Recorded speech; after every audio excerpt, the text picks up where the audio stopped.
আরে তুমি কোথায় চলে গেছিলে? ভাইয়া তোমাকে খুঁজতেছিল। বাবা তুমি চলে এসেছো, কিন্তু এত তাড়াতাড়ি কেন?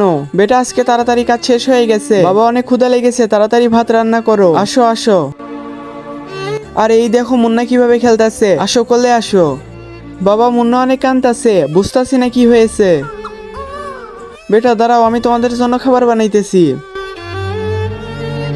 বাবা আমাদের মা কোথায়? তোমাদের মা তোমাদেরকে ছেড়ে চলে গেছে। বাবা মা কবে আসবে? দাঁড়াও জলদি নিয়ে আসবো। বাবা আমাদেরকে একটু মায়ের ছবি দেখাও, আমরা তো কখনোই দেখি নাই। বেটা চিন্তা কইরো না, খুব তাড়াতাড়ি তোমরা দেখতে পাবে। এই নাও বাচ্চা, খাবার হয়ে গেছে, খেয়ে ফেলো। বাবা তুমিও খাও আমাদের সাথে। না বেটা আমি পরে খাবো, তোমরা খাও। বাবা আমাদের ভাই তো আমাদেরকে ছেড়ে চলে গেল। বেটা মুন্না কোথায়? ও তো শুয়ে আছে। আরে আমাদেরকে একটা কথা বলো, তুমি বাচ্চা পালতে না পারলে এত বাচ্চা নাও কেন?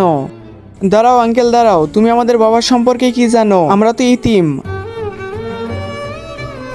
আমাকে রাস্তায় পেয়েছিল আর আমাকে নদীতে পেয়েছিল। আর আমি ছোট থাকতে আমাকে ফেলে রেখে গেছিল, কিন্তু ইনি আমাকে বাঁচিয়েছিল আর এনার কাছে রেখে দিয়েছে। আরে ভাইয়া জানতে চাও আমি এই দুই বাচ্চার জন্য কি করেছি? আজকে দেখবো শয়তানকে হারিয়ে কে আল্লাহকে ভালোবাসে। যারা আল্লাহকে ভালোবাসে তারা ভিডিওতে লাইক এবং চ্যানেলটি সাবস্ক্রাইব করে দাও। আর শয়তানকে ভালোবাসলে লাইক সাবস্ক্রাইব কিছু করতে হবে না, আর কমেন্টে আল্লাহু আকবার লিখে যাবে। আমার বাড়িঘর বিক্রি করে আমি ডাক্তার দেখিয়েছিলাম, কিন্তু আমি তাদেরকে বাঁচাইতে পারি না। তাদের খেয়াল রাখার জন্য আমি একটা বিয়ে করতে চাইছিলাম, যেন তারা তাদের মায়ের ভালোবাসাটা পায়। এই বাচ্চারাই আমার দুনিয়া, আর আমি হলাম এদের বাবা। বন্ধুরা ভিডিওটা ভালো লাগলে লাইক সাবস্ক্রাইব করে দাও, কমেন্টে আই লাভ ইউ বাবা লিখে যাও।